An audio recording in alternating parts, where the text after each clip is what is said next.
What is up, my friends? Myself and David Lynch are back to talk through the events of the weekend, which of course didn't include Liverpool and Everton in the Merseyside Derby.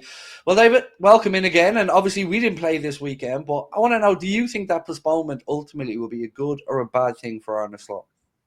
Yeah, I think obviously there's a lot kind of up in the air and things we don't know about when it's going to land and what state Liverpool will be in form wise and injury wise. But you can only kind of judge it, I think, on what we know at the moment. And what we know is, if it had gone ahead this weekend, playing a derby against the Sean Dyche team away from home in those conditions would have been absolutely nightmarish.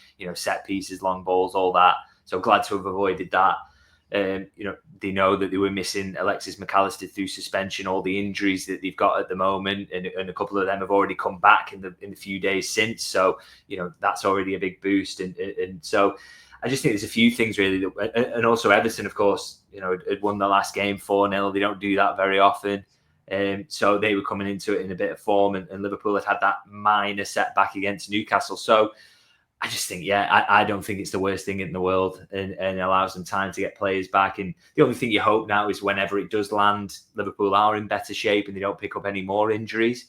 But I think, it's not a bad one to miss out on. And I think you saw over the weekend as well, actually, that the conditions did play a part in affecting some games and kind of even things up a little bit.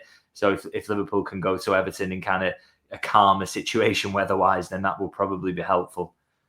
I did have a little thought for Jurgen during all of this. 12 kickoff, very windy, and we know that there were some occasions where we didn't like the wind too much, and he sees it cancel. I wonder did he have a right little smile thinking, this might be Arne's year to go and win that league title, with no 12 kickoff. Yeah, I think if Jurgen was still in charge, I think by hook or by crook that game would have been on. So they would have done everything they could to get it on. So yeah, but some of that luck that falls your way sometimes. So I'm guessing Arne Slot was pretty happy about it as well. Before we move on, actually, I just want to stick with Everton for one quick second because did you see the Bramley-Moore Aquadome? yeah. It's apparently I've seen quite a bit about this from the Everton side of things. That it's nothing to worry about. This is entirely normal. But I didn't realize it was being created as a swimming venue as well. So that's nice. It's a multi-purpose venue for the city. So great to see that. So for anybody who doesn't know what we're talking about, sorry, there was a video doing the rounds on social media, obviously during the terrible weather, lots of wind, lots of rain, and it had permeated its way into the stadium and gone down the steps into the hallways. And you've seen some Liverpool-based builders pretty much laughing their asses off at it. So you just can't seem to catch a break, Everton. But David, we didn't play this weekend. That doesn't mean though that it wasn't a big weekend for us overall. And we'd heard Arsenal fans tell us that they were going to chase down this 99 points tally or whatever. Didn't really last a week, David, to be honest. They went and played Fulham, who were in a good vein of form, let's be honest. They're no mugs, Fulham. They went and drew there and thought they'd won the game right at the end, which I'm sure that they were quite sad about. But I couldn't help but have a little wry smile this weekend at that, David. Well, this is it. I mean, all the talk on social media, isn't it? You kind of see Arsenal fans popping up, and when Liverpool drop points at Newcastle, it's like, okay, here we go. Arsenal's chase is on, and Liverpool must be starting to feel the pressure now. And again, when Liverpool's game gets called off, this is a huge chance for us to further ramp the pressure up by going 4 points clear. But the thing is with Arsenal, I know how good of a team they are. We've seen it over the last couple of seasons. We know they can go on a big run of games and winning them. But rather than talking about that and thinking about that and almost presuming that it's in the bag that they will go on this run, they've got to concentrate on just winning the games that are in front of them. And I think, again, another setback over this weekend. And it's okay to talk about the fact that they had a tricky start, a bit unlucky with some red cards, schedule was really tricky. But okay, if you're going to drop points in those runs where the games are more hard, then you've got to pick them up in the games that you're supposed to win, which you would include Fulham away within that kind of run. And they're just not doing it. They dropped points in a lot of silly games. Bournemouth away is a game where you would expect Arsenal to win, or they would be thinking that they should win. Dropping points at Fulham, they got beat at Newcastle, whereas Liverpool got a point and only dropped that in the last second. So it's, their form is just nowhere near. They should not be thinking about Liverpool at the moment, because I think they've dropped points in 6 out of the games so far, 6 or 7 of the games so far. So, how far away from title challenging form is that? It's a million miles away. And, if they think that they want to get to 90 points, they think that's going to be the total that they need, then they're going to have to I keep saying this, but they have to go at 100-point pace now for the remainder of this season, and they've never done that. And then even if you say, okay, well, it's going to be a lower total, it's going to be 85. Well, that just makes it even easier for Liverpool to get there because they've already stocked up all these points. So Arsenal, they don't look good at the moment. They're not playing well enough. All their expected goals and all the chances are coming from set pieces. They've got real problems in attack. And as I say, before they start focusing on Liverpool and thinking that they're going to start putting the pressure on, then they need to start winning some games. And before they start thinking about winning 10 in a row, maybe win 5 in a row first. On the other side of the coin, though, Maresca and Chelsea are going about their business, picking up points, and Spurs keep on Spursing. I mean, that was a masterclass in how to throw away a game of football. 2 absolute stupid penalties given away. And what were your thoughts on that game, I guess, and Chelsea's emergence as our second closest team at this point?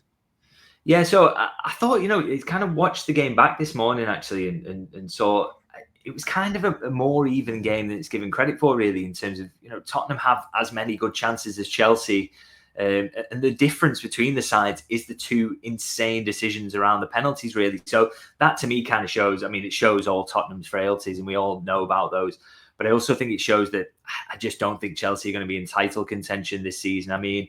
If you look at expected goals, and again, I know it's not everyone's favourite measure, and you can always say, well, the game's not played on a spreadsheet, but I do think it generally over a season gives you a good idea. And Chelsea are 10th in the Premier League for expected goals conceded. Now, you probably won't win a league. Well, I'll say you definitely won't win a league playing like that. If you are that open and you concede that many goals and concede that many chances, there are going to be a lot of games where it kind of goes against you and you can't outscore it.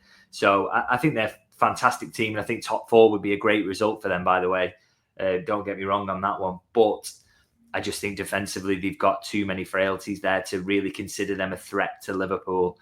And so, for that reason, it's kind of nice that they're the team that's closest, and still there's that cushion there of 4 points plus a game in hand. So it just shows what a strong position Liverpool are in, really. So obviously the game against Everton being postponed maybe gives Arne a fresh way of thinking about this Girona game coming up. And, we'd seen some images coming out from training today, and I believe you have some updates on players who are back. Are you expecting him to go full strength into this game on Tuesday? Yeah, I would think so. I think, it would have been different the way you'd have thought about it had the Everton game been played, because, that was such a grueling run, wasn't it, to play Real Madrid, Man City, then, Newcastle away, and then Everton away in such a short space of time. And they are games that take an awful lot out of you. So I think he would have kind of got to this game and thought, I have to give some key men a rest here. I have to mix it up a little bit. It's not the worst thing if we drop points in this game. We are almost basically there. So I think his hand would have been kind of forced in rotation. Whereas now, because of the, this is the true beauty of this game getting called off, really, is that, now we can go into this full strength, try everything he can to win it. There's still loads of time to Fulham then. You can keep everyone sharp. There's no worries about kind of, freshness for the Fulham game because this is a Tuesday game. And then if Liverpool end up with 18 points, or they can only get a point and they get 16 points, that they're guaranteed through. I think it was 98% of all simulations of this, 16 points got you through. So, absolutely will qualify them. And the bonus of that, of course, then is that, that makes the last 2 group games absolutely meaningless to Liverpool. And therefore the opportunity to kind of rotate through them is amazing, really. So, it's such a good opportunity to do this. And as I say, this game coming on the Tuesday, full strength in this one, maybe make some early-ish subs, go full strength into Fulham, and 2 wins would be absolutely perfect. Sorry, I was slapping my head there because I'm going over to the Lille game. And I said to myself, second last game, there's got to be something on this. There's got to be something on this when I was booking it. Just my luck that we were too perfect, perhaps. But, look, I wanted to, I guess, come back to the Everton game for a second, David, because should we finish in the top 8 positions in the Champions League league table, if I'm right, one of the possibilities for that Everton game be rescheduled is that 11th, 12th of February week, where we wouldn't have to then play that 2-legged playoff to get to the round of 16. Yeah, exactly. So that's another benefit of getting through as quickly as possible. It allows probably that fixture congestion to get sorted out quicker. And I had a quick look yesterday on Saturday to kind of work out where this new date for the Everton fixture could be. And one of the options was New Year's Day, which got categorically ruled out to me when I asked someone about it for obvious reasons. I think they wouldn't want a derby on New Year's Day with, the policing aspects of that and everyone out on the ale. And so that's not going to happen. And then the one that follows is, if Liverpool do get knocked out of the League Cup by Southampton, that opens up a couple of dates, but obviously the strong favourites to progress there and go through to the semi-finals. So then the next dates after that, as you say, is where those couple of Champions League playoffs are, February 11th, 12th, and then obviously the week after that as well. And, on paper, that doesn't look a bad spot for it to land really for Liverpool, particularly the first of those 2 weeks, because they would have an FA Cup game on the weekend prior and then Wolves at home on the weekend after. So to just bang it in the middle of there, I think would be really, really handy for Liverpool. They could rotate in the FA Cup, really strong team against Everton, and then strong enough team to beat Wolves at home. That wouldn't be a bad way for it to fall, actually. So the only potential spanner in the works there is the fact that obviously TNT have the rights to it. They have the right to the Champions League as well, and they don't tend to like a clash there. So, that's a potential issue to solve. But the fact is, there are only so many free midweeks. And if Liverpool go through in the League Cup, I think TNT are probably going to have to suck it up and put it on the same night as the Champions League, or maybe Thursday that week and bump a couple of games back in the Premier League or whatever. But that looks a good spot. And if it can land there, that 11th/12th for Liverpool, I think it'd be absolutely happy days. And we were training today ahead of the trip over to Girona, and it was good to see a couple of familiar faces back in there. Obviously, Federico Chiesa was unable to train with an illness, I believe, if I'm not mistaken, David. So what's your update on the availability of the players for Arna? Yeah, so shame for Chiesa, really, really frustrating that he's got that illness. But, I tend to try and look at the upside, really, which is that, when I didn't see him in training, I asked the guy who's next to me, I kind of said, any idea where he is? And, I was thinking it was going to be, he's pulled a muscle or it's a setback. He's not, I think illness, at least he's going to get over that quickly. He's going to be ready. He's been having that pre-season. He's getting closer to being ready. So we are nearly there. Very much looking forward to seeing him. And then obviously 2 big boosts to have Alisson Becker and Diogo Jota both involved. And my expectation is that Alisson will be in goal for the Girona game. So we'll see him, which is great to have him back. And you hope Jota can get some minutes as well, because they haven't really been big misses, have they? Because Liverpool have picked up so many points, but you want that quality around, and they are so important, those two. So yeah, great to see them out on the training field today. There's also 3 youngsters there who aren't, I believe, some of them not travelling over. I think Rio Nemo has not. He's not on the A list, and he's not around long enough to be on the B list, if I'm not mistaken. You have to be 2 years for the B list, but still good to see Arna giving those boys a look in training. Yeah, exactly. Because it was such a big thing under Jurgen as well, wasn't it? That young players would get opportunities and they would get chances to really thrive. And so, it's good to see that kind of continued. And there was, not just Rio, Trey Naoni was there, Jayden Danns, James McConnell, James Norris. So there's quite a few of them really around that first team. So that's, really encouraging to see that. And you hope, things like I say, getting through in the League Cup and obviously if Liverpool can turn those 2 Champions League games into dead rubbers, you hope these are seen as opportunities by the manager of giving these minutes to these young players who are in and around the squad, because we haven't had a lot of chances to do that in the early part of his reign, but I think the few opportunities are about to open up. So we'd love to see that. So normally, David, I try to hide my tinfoil hat when we come together. I try to keep this as highbrow as I'm possibly able to do. But contract situations, right? I have a theory now. Hear me out.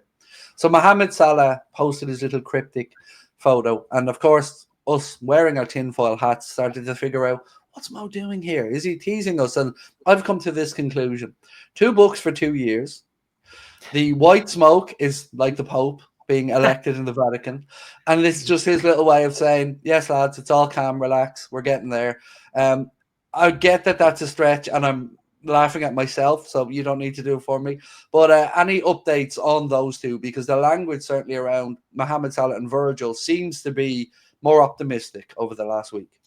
Yeah, I'm not sure exactly how familiar Mohamed Salah is with the election process around popes or not. I'm not sure. So maybe there is something in that, maybe not. I'm not sure. But I think every time we're hearing an update at the moment, it seems to be kind of good news in that progress is being made. We're still not quite there. Still, it's going to be dragging on a little bit. And that was baked in by the fact that these contracts weren't sorted quite a while ago. We knew it was going to drag on a little bit. But the fact that all 3 have now had offers, clearly those haven't been accepted because they will be announced by now. It doesn't take the club that long to turn those around. But Clearly those talks are ongoing, and getting to the point of making an offer feels like a positive, because obviously that can get turned down. You can keep talking again, keep moving towards it, and it all just funnels you towards a situation whereby finally they accept them. So yeah, I think it's good news, really, and it's still going to drag on for a little while longer, but we are getting there slowly. So yeah, hopefully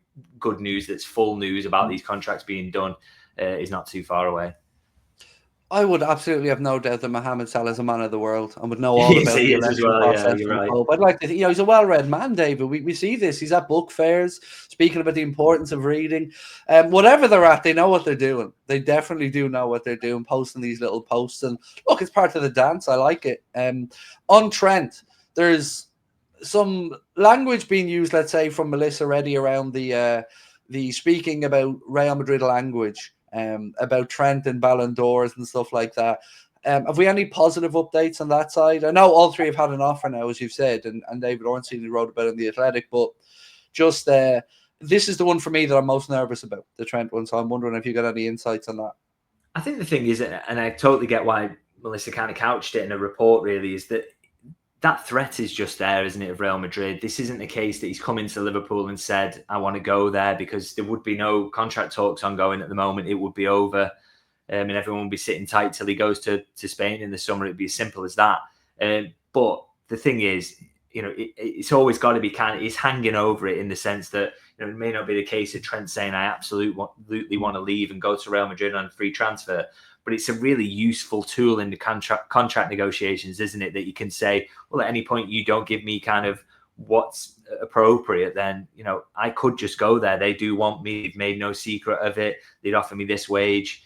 So let's get it out there. Let's get it sorted. So it's a useful tool for Trent Alexander-Arnold to use. And I also think it's kind of useful in terms of, we talked about why won't he kind of come out and just rule Real Madrid out and say he wants to stay, but he's probably killing himself in negotiations if he does do that, isn't he? So it's probably best not to come out and say that. So, that is hanging over it, and it is a genuine possibility. But as I say, I think the main thing to think about around this is if he'd said that he wanted to go there and it was a concrete thing that was happening, it would be out there by now that contract talks had broken down and that they weren't going to progress at all. And that is not the case. Two parties are working towards it. And so there's still, I still have optimism that he's going to stay.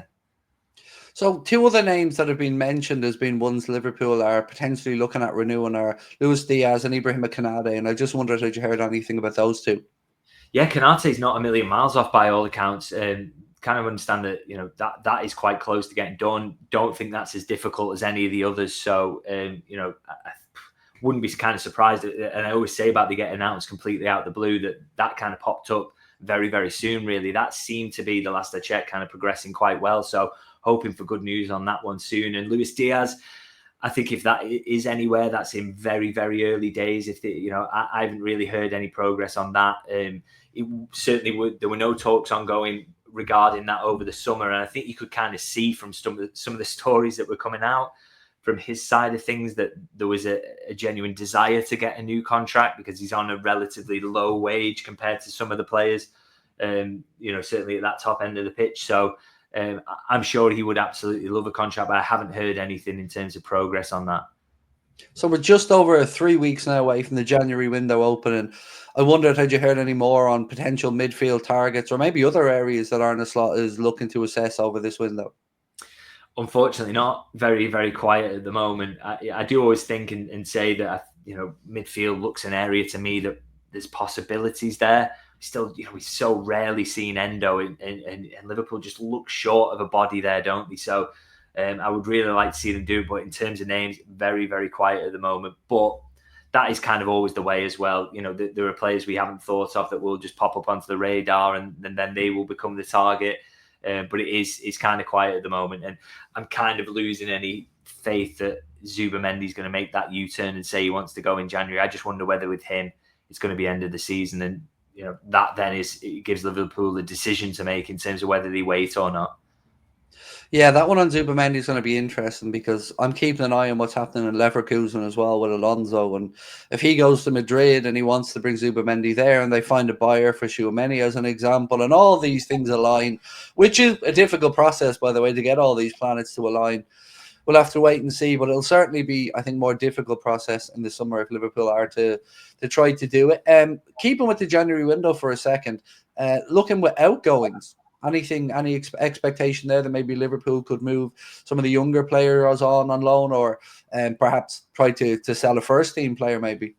Yeah, so I'd say James McConnell and Jayden Danns are big candidates for loan moves. James McConnell was going to go on loan in the summer, and then that got kind of kiboshed by him getting an ankle injury. And Jayden Danns, similarly, it wasn't definitely he was going to go, but it was an option for him up until he got that back injury. So I would expect James McConnell will field a lot of interest in January, and I don't see any reason why Liverpool would keep him around, really, because there's just not the minutes there for him. So I'd expect McConnell to leave on loan. Jayden Danns, I think it's a big possibility if the right move is there. Sometimes when these players come back from injuries, they want to keep them close and just look after them, make sure the training regime's right. So that's why I just have a slight doubt over him in comparison to McConnell, but it's a possibility, I would say. And then other outgoings, I guess, if they were to sign a midfielder and say Wataru Endo came to them and said, look, I'm ready to go now, I'm not getting the minutes, then I don't doubt that they would allow that to happen. But there's a few moving parts there, which is obviously that they'd have to sign a midfielder, and B, Endo would have to go to them and say that he wants to leave. And the reason he didn't leave over the summer is because he was so determined to stay and fight for his place. And I guess he's probably moved a little bit on that, but I do wonder whether he'll just think, well, I'll see out the season here and then I can go on and play football elsewhere. So it could be kind of quiet, really, in terms of January outgoings outside of those loans. And just always that possibility of an opportunity arising in midfield that would create an incoming. On Endo, I have to say, he's just such a model pro, isn't he? He really just is a great example of how to go about your business day by day, say the right things in the right moments. He must be a joy. I know he isn't suitable really to Arne Slot's style of play per se, but as a human being to have around the club, a great example to younger players as well, David, coming up. I think it kind of shows you as well that, Arne Slot clearly had a look at him in the summer and thought, it's not really for me. This is not what I need in that position. And yet he just praises him to high heaven every opportunity he gets, because he clearly loves what he's doing in training, what he does when he gets on the pitch eventually, what he's done in the League Cup games, what he does when he's picking up minutes here and there in the Premier League. And as you say, that professionalism. So I'm sure, even though Arne Slot doesn't necessarily fancy him as a player, he's got nothing but good things to say about him. And I think that says a lot about the player and his character. So one last thing before I let you go. Ben Doak continuously putting up great stats, great numbers in the Championship. When we spoke previously, and without wanting to put words in your mouth, I think we said something along the lines of the possibility of him making the breakthrough longer term at Liverpool is probably somewhat remote. Would that be fair enough? What do you think the pathway is going to be for Ben Doak? Because he really is, you're a man who's digging into stats yourself recently. He is putting up some very good numbers. Yeah, he is, but I'm still kind of skeptical about where he fits in. I mean, you look at Liverpool's attacking options now when everybody's fit. They've got 6 sort of top first-class attacking options there. If Ben Doak was to come back and be the 7th, he just wouldn't get enough minutes to develop. And he isn't at the level to be the 6th because, say Darwin Núñez were to leave this summer, Liverpool are going to look for someone who's in that class or that bracket, aren't they, to come in and be a forward. Do you think of some of the names linked, Marmoush, for example. So it's just very hard for me to see where Ben Doak fits in. And by the way, he's a fantastic player. I watched him on Friday for Middlesbrough at Burnley. I thought he was fantastic in that game. And some of his numbers he's putting up at Championship level are phenomenal.